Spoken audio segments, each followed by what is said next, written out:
মহানবী সাল্লাল্লাহু আলাইহি সাল্লামের ১৩ বছরের ছোট হযরত ওমর রাদিয়াল্লাহু তাআলা আনহু ৫৮৩ খ্রিস্টাব্দে মক্কার কুরাইশ বংশে আদিয়া গোত্রে এক সম্ভ্রান্ত পরিবারে জন্মগ্রহণ করে।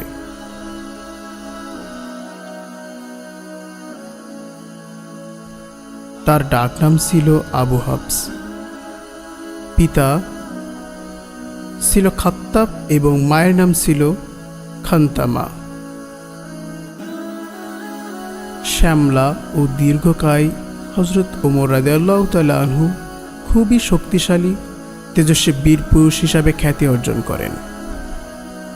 তিনি একাধারে ছিলেন কুস্তিগীর, বাকপটু ও কবি।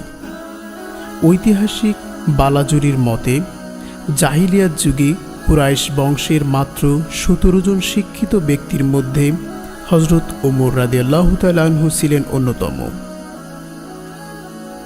সফল ব্যবসায়ী হিসাবে তার সুনাম ছিল এবং ব্যবসার কারণে তিনি সিরিয়া ও পারস্য ভ্রমণ করেন। হযরত ওমর রাদিয়াল্লাহু তাআলা আনহু প্রথম জীবনে ইসলামের ঘোর বিরোধী হলেও ৬১৬ খ্রিস্টাব্দে নবী করিম সাল্লাল্লাহু আলাইহি সাল্লামের ৩৩ বছর বয়সে তিনি ইসলাম ধর্ম গ্রহণ করেন।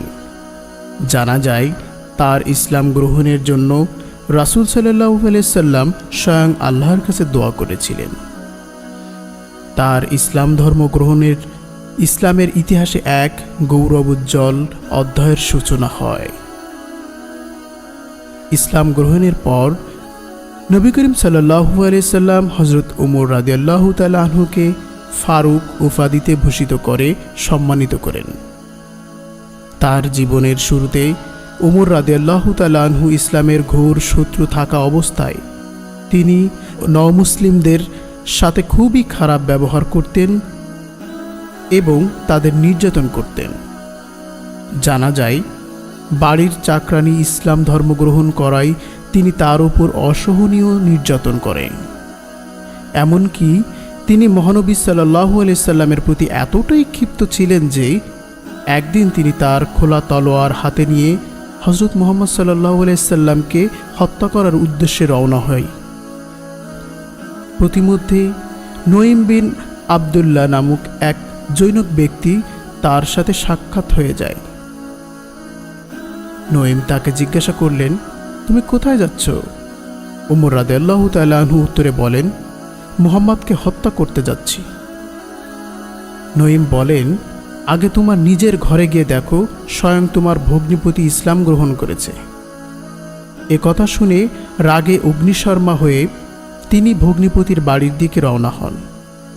ওমর রাদিয়াল্লাহু তাআলা আনহু এর আগমনের খবর পেয়ে তার ভগ্নিপতি ও তার স্ত্রী কোরআন শরীফের যে অংশটুকু সূরা তাহা পাঠ করছিলেন তা লুকিয়ে রাখেন। ওমর রাদিয়াল্লাহু তাআলা আনহু জানতে চাইলেন তারা তাদের ইসলাম ধর্ম গ্রহণের কথা সত্য কিনা। জবাবে তারা জানায় তারা ইসলাম গ্রহণ করেছে। এতে অত্যাধিক ক্ষিপ্ত হয়ে ওমর রাদিয়াল্লাহু তাআলা আনহু তাদের উপর নির্মম নির্যাতন করতে লাগলো, কিন্তু তাতে কোনো ফল হয়নি। তারা তাদের সিদ্ধান্তে অটল থাকলেন। হযরত ওমর রাদিয়াল্লাহু তাআলা আনহু বাড়িতে প্রবেশের আগে শুনতে পেয়েছিলেন তারা কিছু পড়ছে। হঠাৎ তিনি বললেন, আমি এখানে প্রবেশের পূর্বে তোমরা যা পড়ছিলে তা নিয়ে আসো।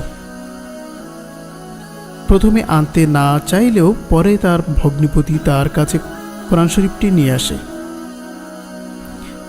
তার কাছে কোরআন শরীফ দেওয়ার পর তিনি সেখান থেকে পড়তে থাকেন। কোরআন কিছুটা পড়ে তিনি অত্যন্ত মুগ্ধ হয়ে যান। তিনি বুঝতে পারেন যে আর যাই হোক, এই কোরআন শরীফ কোনো মানুষের লেখা হতে পারে না। অতঃপর তিনি সেখান থেকে উঠে তরবারি নিয়ে রওনা দেন রাসূল সাল্লাল্লাহু আলাইহি সাল্লামের উদ্দেশ্যে।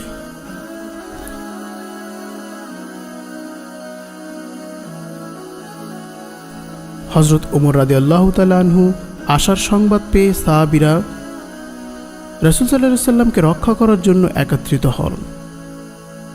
ওমর রাদিয়াল্লাহু তাআলা আনহু রাসূল সাল্লাল্লাহু আলাইহি সাল্লামের পায়ের কাছে তরবারি রেখে তিনি তাকে ইসলাম ধর্মের দীক্ষিত করার জন্য রাসূল সাল্লাল্লাহু আলাইহি সাল্লামকে অনুরোধ করেন। অতঃপর রাসূল সাল্লাল্লাহু আলাইহি সাল্লাম তাকে শাহাদাত পাঠ করিয়ে ইসলাম বরণ করে দেন।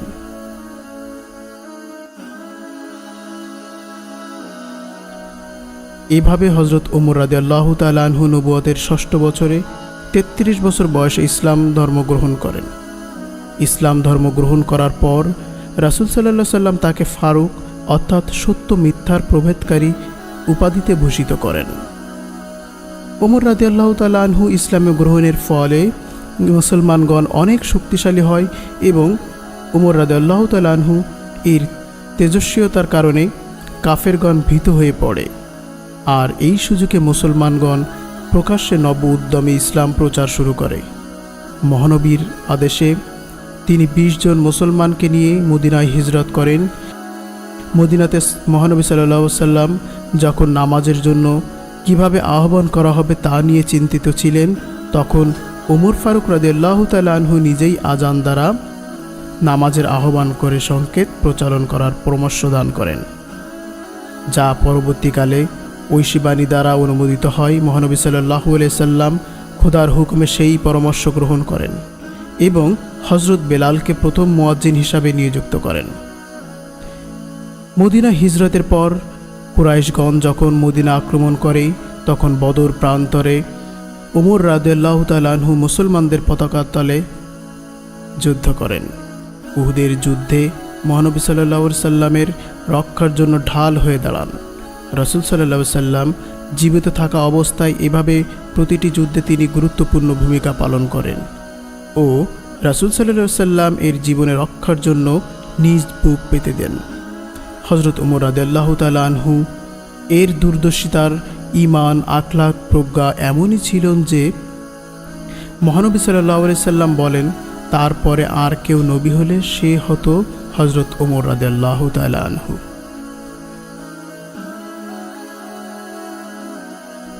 রাসূল সাল্লাল্লাহু আলাইহি সাল্লাম এর মৃত্যুর পর যখন মুসলিমদের মাঝে বিশৃঙ্খলা দেখা দেয়, তখন হযরত ওমর রাদিয়াল্লাহু তাআলা আনহু খোলা তরবারি হাতে নিয়ে উদ্ধত্ত পরিস্থিতি সামাল দেন।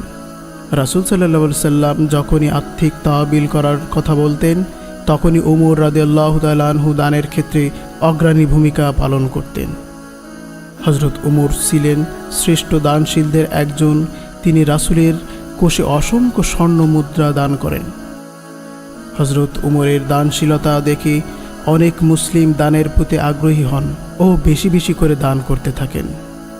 রাসূল সাল্লাল্লাহু আলাইহি সাল্লাম মৃত্যুবরণ করবার পর যখন মুসলিমদের মাঝে বিশৃঙ্খলা দেখা দেয়, তখন তিনি খোলা তরবারি হাতে নিয়ে হুঙ্কার দেন, যার ফলে উদ্ধত্ত সেই পরিস্থিতি নিয়ন্ত্রণ করা সম্ভব হয়।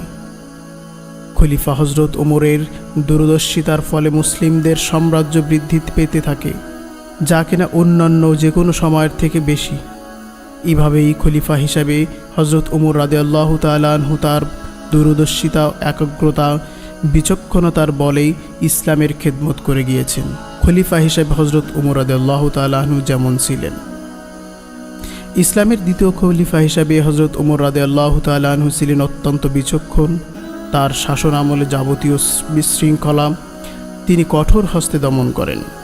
ইতিহাসে ঘেঁটে দেখা যায় যে মদ্যপান অভিযোগ সত্য প্রমাণিত হওয়ায় তিনি তার নিজ সন্তানকে 100 বেত্রাঘাত করেন। একজন শাসকদের অসাধারণ চরিত্র ফুটে ওঠে এর মাধ্যমে।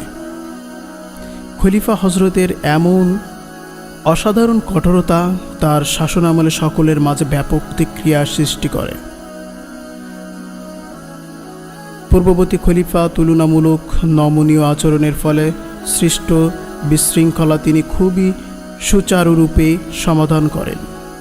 হযরত ওমর রাদিয়াল্লাহু তাআলা আনহু এর খিলাফতকাল ছিল সর্বমোট 10 বছর 6 মাস। হযরত ওমর ফারুক রাদিয়াল্লাহু তাআলা আনহু হিজরি 23 সালে 24 জিলহজ তারিখ বুধবার মসজিদে নববীতে ফজরের নামাজে ইমামতি করার জন্য দাঁড়ালেন। হযরত মুগিরা ইবনে শুবা রাদিয়াল্লাহু তাআলা আনহু এর একজন দাস আবু লুলু বিষাক্ত তরবারি দ্বারা হযরত ওমর রাদিয়াল্লাহু তাআলা আনহুকে আঘাত করলে তিনি গুরুতর আহত হয়ে পড়েন। পরবর্তীতে আহত অবস্থায় তিনি 3 দিন অতিবাহিত হওয়ার পর 27 জিলহজ তিনি শাহাদাত বরণ করেন।